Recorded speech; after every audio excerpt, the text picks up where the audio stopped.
Hey y'all, welcome to another video on the Luterco Arms channel. So you can see we've got the Dodge in the shop here, and this weekend, today and tomorrow, would have been all done today, but I've got a pretty late start because I had a customer come this morning and then I had a customer come a little while ago. Not complaining, of course, but can't work on this and tend to customers at the same time. So what we're doing is, as you can see, this thing has got the old this is a 2006 base model. As you can see, it's got the old 90s style crappy stereo, CD player, no USB port, no touch screen, nothing fancy, and it's still got the original door speakers and the original speakers in each of the back corners that are came from the factory, and they're obviously not really good ones. So what we've got is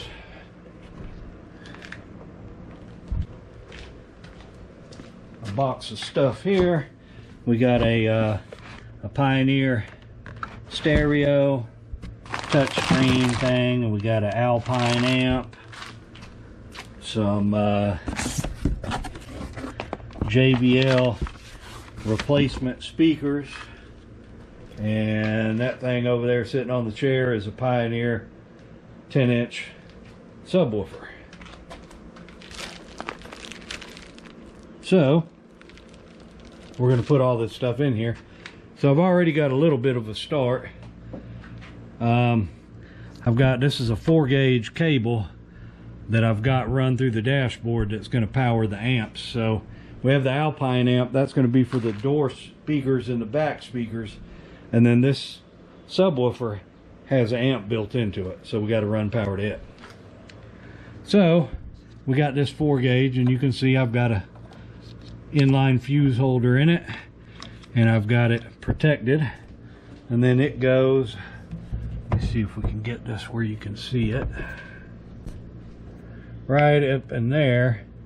So what I did, this truck's got an automatic transmission, so there was a block off plate there for the clutch pedal linkage to come out, and what I did was I knocked that plate off and then put a basically what it is it's a weatherproof fitting for a power box for like a breaker box. I got it in there and got the cable run through it, so that'll keep the interior dry and the cable protected where it's going through the firewall. You don't generally see these used on cars, but hey, I got one and there it is. It's working just fine, and it happened to fit that hole in that hole is like 1.25 inches or so. So that's coming in here, and we just got it kind of on the floor. We don't have it hooked to the battery yet. It'll run up through here and then under here into the console where the amp will be located. But before we get to all that, I need to pull this radio out so that we can see the harness for it, because I've got a couple of different adapter harnesses and I don't know which one is going to work, because this particular year, 2006, they had old style wiring, and then they also had CAN bus depending on the model. Now I'm pretty sure that this truck is old style because it does not have the fancy stereo. It does not have the fancy anything. So we got to get this trim piece off, and it's supposed to have a screw in each corner going up into it, here and here in this cup holder. But I have discovered that mine are already missing. So that tells me at some point somebody took this out of here. For what, I don't know. If I had to guess, I'd say it was probably a heater core. But either way, it doesn't matter. We got to get this out of here. So, pull all this junk out of it and see about getting that out of there.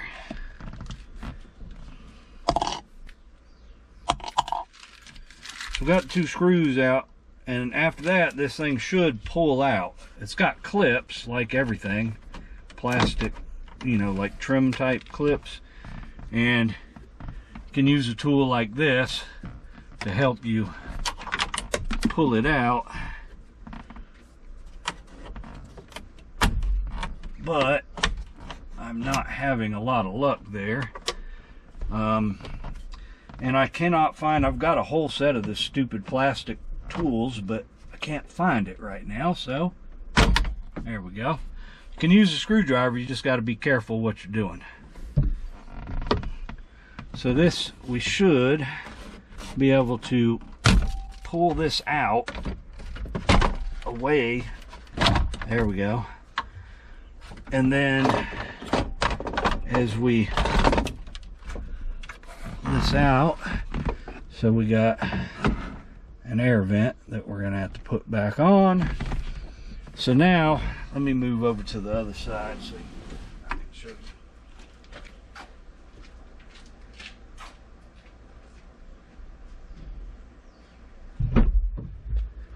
All right, we got that pulled out. We got to go in back here behind here and disconnect all these wiring harnesses from here so that we can go ahead and pull that on out. So I'm going to pull these wiring harnesses off and pull that out, get it out of our way, and then I'll bring you back. Alright, so I unplugged all these wiring harnesses, pulled that panel out. We'll have to do some trimming to it. You'll see that later. So the next thing we're going to do, take a Phillips head screwdriver and run these 4 screws out that hold the radio in.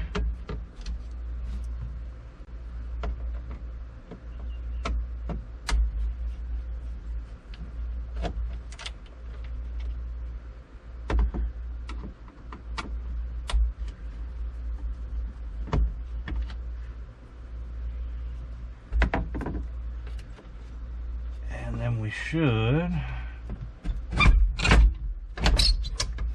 be able to pull the radio out. So we got an antenna cable and then the wiring harness to pull off of there.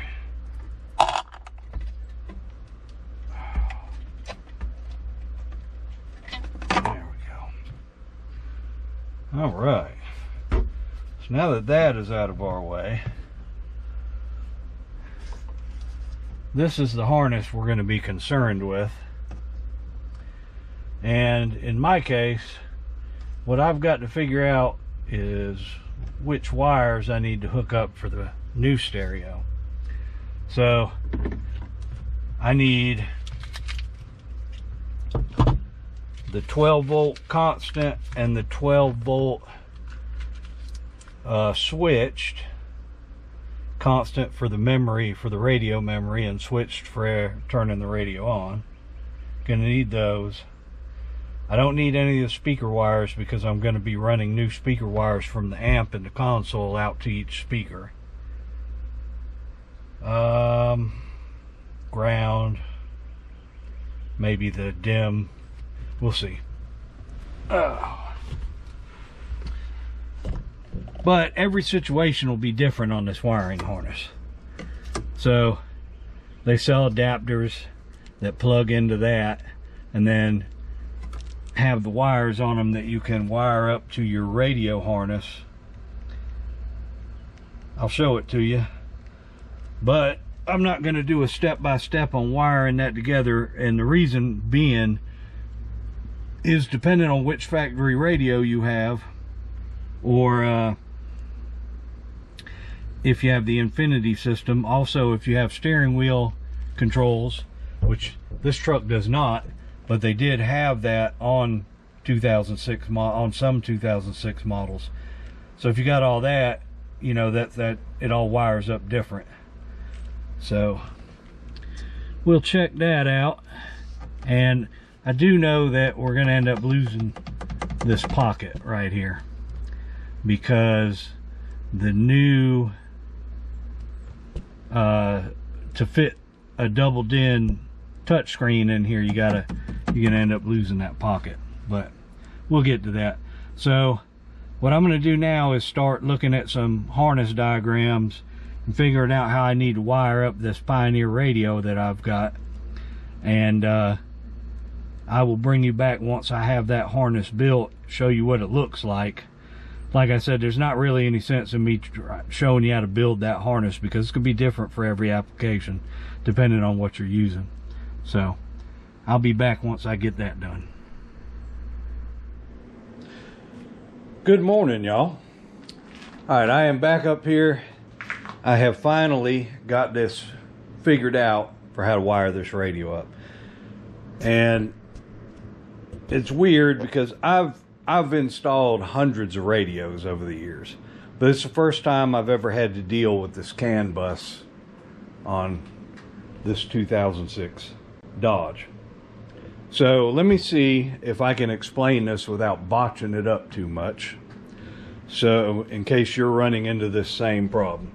So back in the day, when you would go to put a new radio in, you had your radio and you had your factory plug, and you'd go to Metra and get a thing that looked like this that would plug into your factory plug, and then you'd match the colors to your radio. So those are your speaker wires, and those are the speaker wires, and then these were your power. You'd have 12 volt all the time for the memory. You'd have a switch 12 volt for the radio to turn off and on with the ignition. The orange one is usually the lighting. The blue one is your remote turn on for an amp or an old power antenna or something. And you can buy this right here if you go on the internet and look up a radio wiring harness adapter for a 2006 Dodge. You can buy this very harness right here, and it won't work. That's the old way. So in the old way, you would buy that harness that would plug into your factory plug, and then you'd have a 12 volt positive all the time. You'd have 12 volt ignition. You'd have a ground, and then you would have all your speaker wires. You'd also have that remote turn on and the lighting, but for what I'm trying to explain here, this is what you'd have. And basically it'd work. You'd get that factory harness, you'd plug it, you'd wire it to the harness for your new radio, color to color, plug it in, boom, you're done. The problem with this CAN bus system is you don't have the 12 volt ignition wire anymore. So with a CAN bus system, like on this Dodge, you got your radio. Now you still have coming from the truck, this is the factory radio, so you still have coming from the truck 12 volt positive all the time, and you still have a ground. But instead of having a 12 volt ignition switched wire, you have CAN bus. So what CAN bus is you got the CPU in the truck sends a milliamp signal when you turn the ignition on to the radio to turn the radio on. Problem is that won't work with aftermarket radios. They're not made for that. One, they could never, you know, every manufacturer's got a different setup, but that's just the basics of how it works. You got a CPU, it sends a milliamp signal to the radio to turn on. So when you go to put your new radio in there, you don't have a 12 volt switched source. So some people will go in here and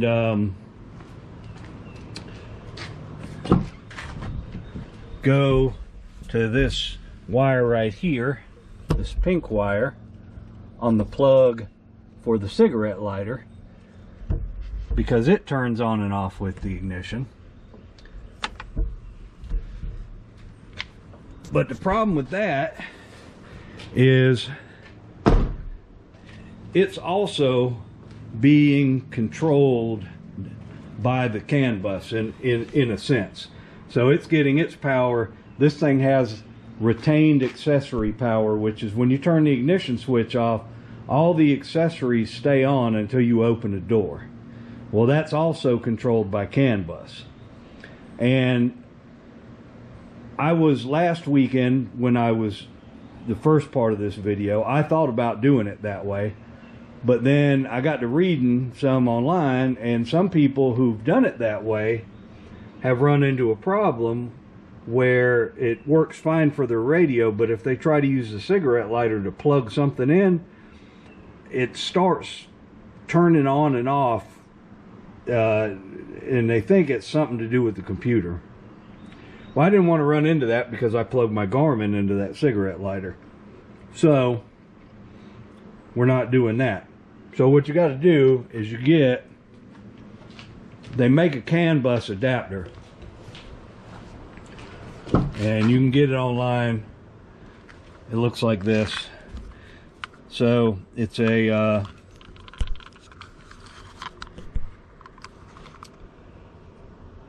XSVI-6502 Metra, same people that make the dashboard adapters. So you get this harness, and now you have the factory plug, and then you got this box hooked to it, and you got a whole lot of stuff here that if you have a base model 2006 Dodge, you won't be using, because this also works for the ones with the fancy stereo and the navigation and the amps, the factory, like the Infinity stereo. We don't have any of that. So when you get this harness, you will have a lot of excess stuff you're not going to use. But you got this magic box right here. And so what this does, this takes the 12 volt that you have all the time from the truck, and this box basically senses the CAN bus signal and sends 12 volts to the ignition switch wire. It basically mimics the factory system. Hopefully this is making sense to y'all. And like I said, you got extra plugs on here, like this is for factory navigation. We don't have any of that, so that'll just be sitting in the dash. But there's plenty of room in the dash for all this crap. So I've already got it wired to my Pioneer radio plug. And this wire is that's going to be the remote turn on for the amp. This is a fooler to fool the radio into thinking the parking brake's on, so it doesn't cut off half of the all these new radios with the touch screens. They have this kind of safety feature, quote unquote, that you can't do certain things with it when the vehicle doesn't have the parking brake on. And I don't like that, even though I'm never going to be watching a video driving down the road or trying to do certain adjustments and stuff. I also don't want to always have to have the parking brake on if I'm sitting in park in my shop, you know, to do adjustments and stuff. So I went ahead and put that on there.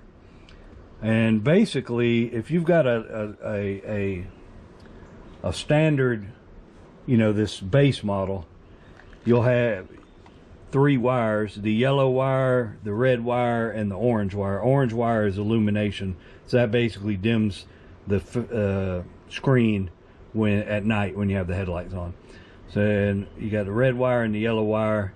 One is 12 volt positive all the time, that's the yellow, and one is 12 volt switch, that's the red.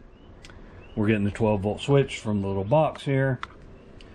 So you see I got a bunch of bundles of wires that are just so these are the speaker wires going that would go to the speakers in the truck. I'm not using the truck speaker wires. I'm gonna run new speaker wires because I'm using an amp. So I've got those heat shrinked off. These are some excess wires that we don't need from this. They're for fancier radios. We don't need them. And then on my Pioneer radio harness, I've also got all of the speaker wires heat shrinked off so that they don't touch and mess anything up. And if you are using the factory wires going to the speakers, you would just go color to color for the speaker wires to make your harness. This is pretty simple. Everything's heat shrinked, and this is all ready to go. So we got that ready. Now the next steps are going to be, I need to trim up the dash bezel. I'll show you that in a minute, and put the adapter thing in there. And I've also got to run some RCA cables and this amp turn-on cable from in here down and across and up into the center console where the amp's going to be. So I'm going to go ahead and run those RCA cables and everything and get them in place. Basically it's just a matter of fishing them down through there, and I'll have them hanging here. And once I get all that in place, then we'll go ahead and do the dash trim. So this is kind of, because of what I'm running into with this, I'm probably going to do a separate video on the door speakers and the speakers in the back here, but we're going to get this new radio installed.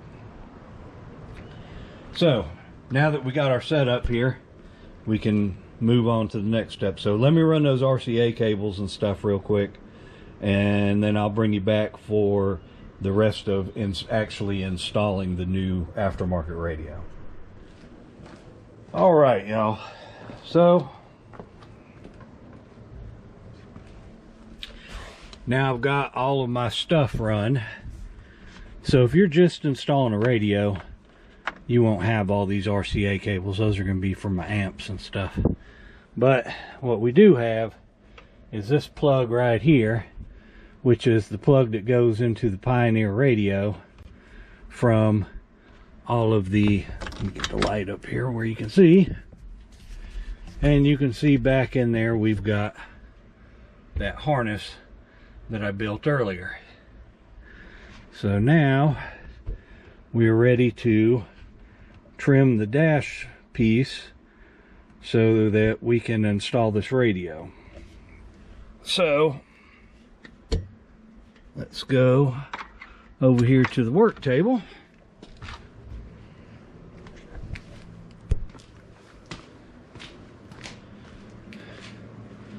We got our dashboard piece, and the problem with these Dodges is you got this factory radio and it's got these round parts here, and obviously that's not going to fit this double DIN radio, so you have to get an adapter kit. So this one is made by Metra. The part number is right there. Hopefully you can see that. It's a 95-6528B, and that fits 2006 through 2010 Ram trucks. And inside the bag, throw that in the trash pile, inside the bag you will have set of instructions. You'll have this fancy piece that's going to end up going there. And you'll have two plastic pieces like this, and they are marked XR and XL for right and left. Those are what are going to bolt onto the side of our radio. We'll get to that in a bit. And then you got these two brackets here, and what those do is they're going to go, this will be on the front of here and these will be on the back to kind of secure it, in addition to the little snaps on it. See, I looked at this one and I looked at another one by another brand, and I liked the idea of having these little clamps on here to hold everything together, so I went with this Metro one. So we'll put these parts aside for now and look. It also comes with some screws to screw those clamps in. Anyways, what we got now is we're going to look at these instructions.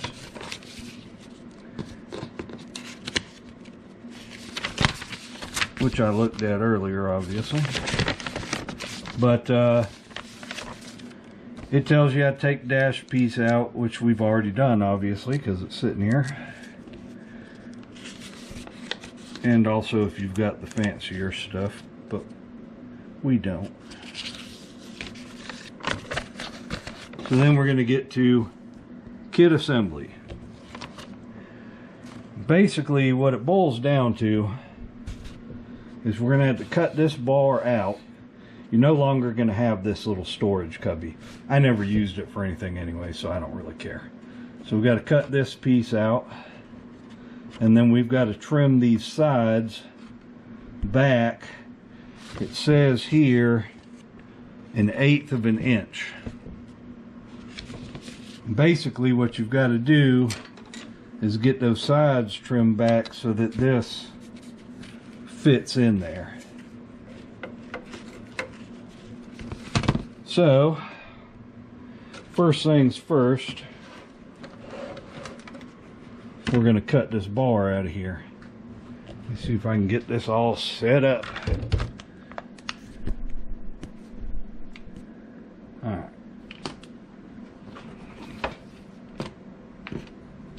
Don't want to damage that.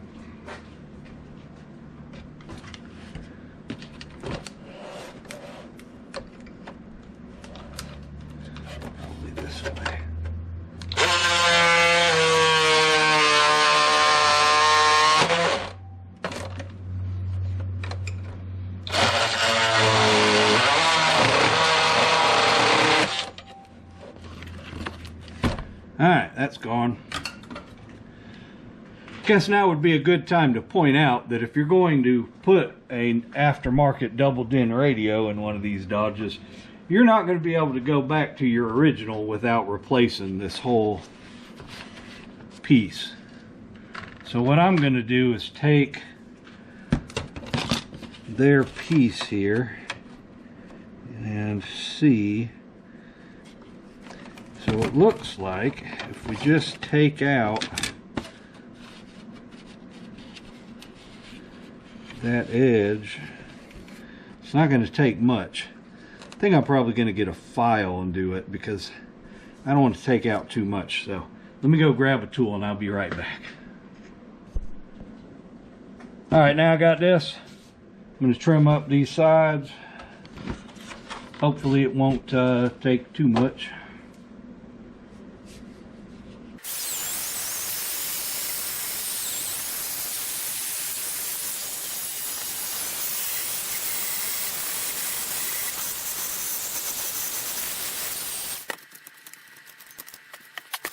Alright, let's see if this will fit now.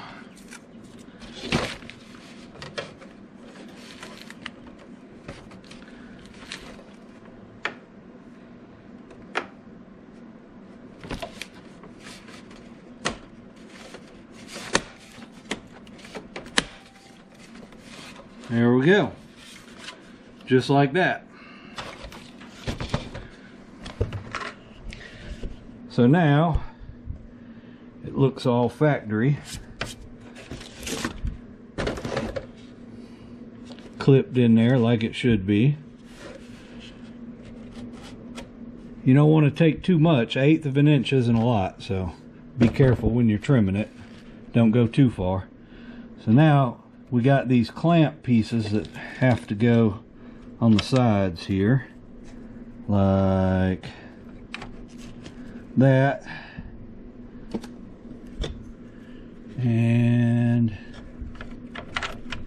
that, and we got some screws that came with the kit, so I'm gonna get those knocked out real quick, and then we will go on to putting the brackets on the radio. Be right back. Okay, so I've got these brackets mounted on the side of the stereo now, and you'll have to kind of test fit it up in the dash and kind of hold your dash panel up there and kind of see which set of holes you want to use to get it to fit the way you want it. Mine fit good to where it's at now. Hopefully that'll go right in there, no problem. So the CAN bus, the wiring harness that we've got in the truck already, it plugs in here, that Pioneer wiring harness. We got another wiring harness that plugs in right here, and it's going to hook to all those RCA cables I put in for the amp and everything. And then you got an antenna, and you have to have an adapter for your antenna, because for some reason this antenna end that we've been using since antennas were invented, is they don't think it's good enough anymore, so they got to have this little thing. But it doesn't matter, you get this little adapter, it plugs in there, and that'll plug into your antenna on the car right there. So now we can go ahead and put this thing in.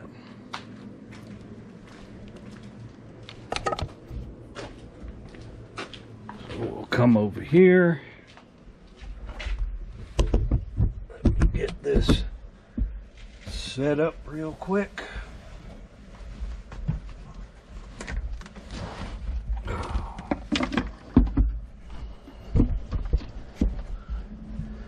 All right, so you're going to want to take all of your stuff and plug it up, obviously. And that can be a pain in the ass, because the way this... No, I got it. So we got... Put my readers on so I can read these little tags. You got... This is the rear output.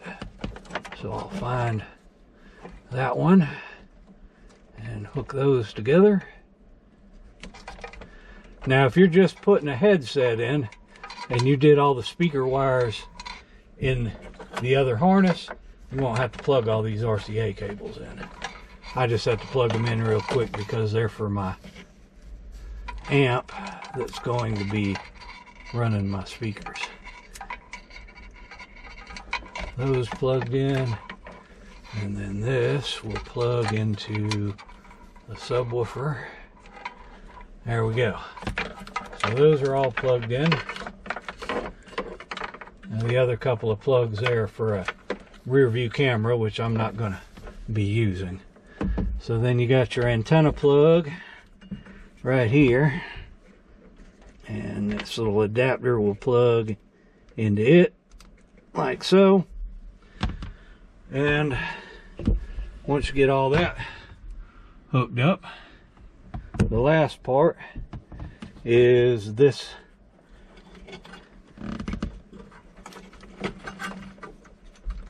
piece right here that is going to plug into the Pioneer stereo right there, like that. And then you want to make sure you don't pinch any wires or anything as you shove this back up in its hole. And these brackets, each one of them's got a little pin on it. It's got to fit in a hole that's already in the dashboard on each side, like so. Once you get it up in there like that, then you can take the screws that you pulled out of the factory radio bracket and start all them in there.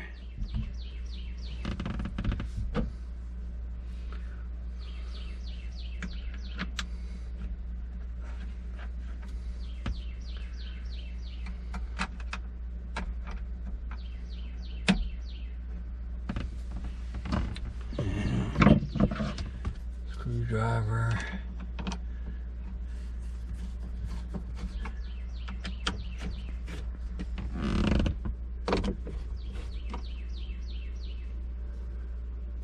And once you get them all in, you can go on and tighten them all down.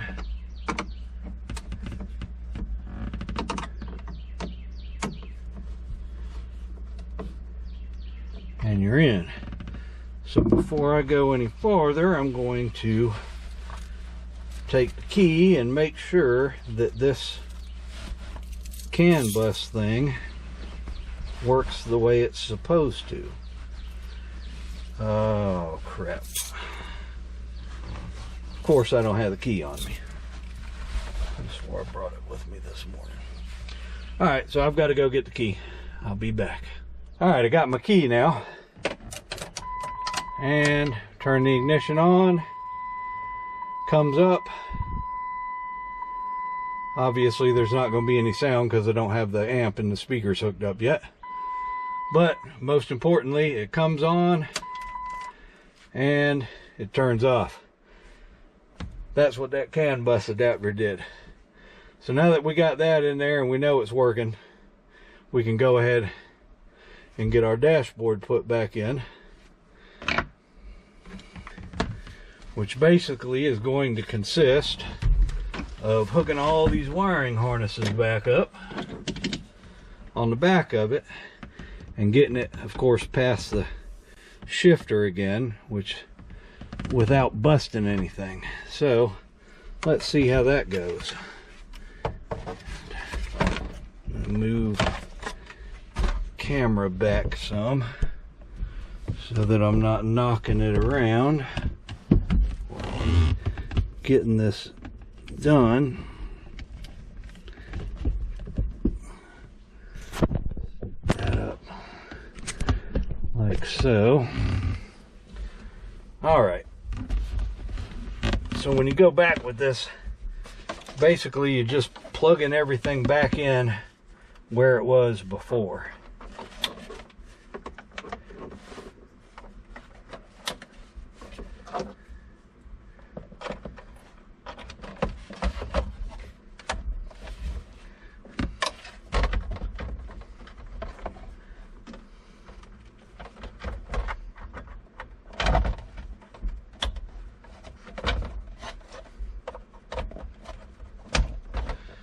And then gotta get this up in here.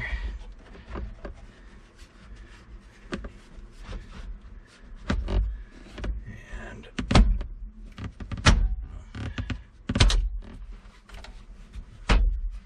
snap it all back in. Just like that. I will take it. So now it looks like it was supposed to be there. Now that that's in, we will move on to putting speakers in the doors and the back corners in the factory locations, but that will be the subject of a separate video. If I do one video on all of this stuff, it's just going to be too long, too much, and no fun. So that is how you get a new factory stereo put in one of these Dodges that have the stupid round cutouts. And we will go ahead and get the amp installed and get all that wire run, and then we will come back in another video to install the speakers in the doors and in the back corners. So appreciate y'all watching, and we'll see you in the next video. Y'all have a good one. But wait, there's more. Well, I'm not really sure how I'm going to split these videos up, but I think I'm going to put this part in with the putting the head unit in. So the reason that I didn't have the speaker wires hooked up on that wiring harness for the head unit is because I had the RCA cables run down into the bottom of the console that I built, and they're going to this Alpine amp. And then there's also one other RCA cable that's coming out and going back out there into that pile of wire back there, right back there, that's going to go to my subwoofer. But this is going to power the door speakers and the rear corner speakers. So I got those RCA cables coming in here, and then I've got speaker wires coming out, and they're going to go up through to the doors, and also going back out back here, that are going to go to each back, the two back corner speakers back there. There's one on each side. So that'll power those, and then the subwoofer is a Pioneer powered subwoofer. It's got its own amp in it, so I got power run to it. I got the 4-gauge power wire coming from the battery here. I got a splitter, splits off. One cable goes over here to the Alpine, and the other goes back out for the subwoofer. Fuses, the whole, everything's all set up. And then this little wire right here is my that's going to be power for the USB charge ports that are in the top of this console. So that's all wired up and ready to go. Next step will be, and I'll probably start with the back two corner speakers. We'll put those in, and then the door speakers, and I think that's going to be in a separate video. I think I'm going to do a separate video for the speakers, and we will just leave this video off at the installation of the head unit, which is now done. So I don't know, we'll see how this all edits out, but hopefully that's helped you out. But yeah, that's why I didn't do all of the speaker wires in the wiring harness. Now if you're going to use the factory speaker wires, then you would hook those up. So that's kind of why I did it that way. Appreciate y'all watching, and we'll see you in the next video. Have a good one.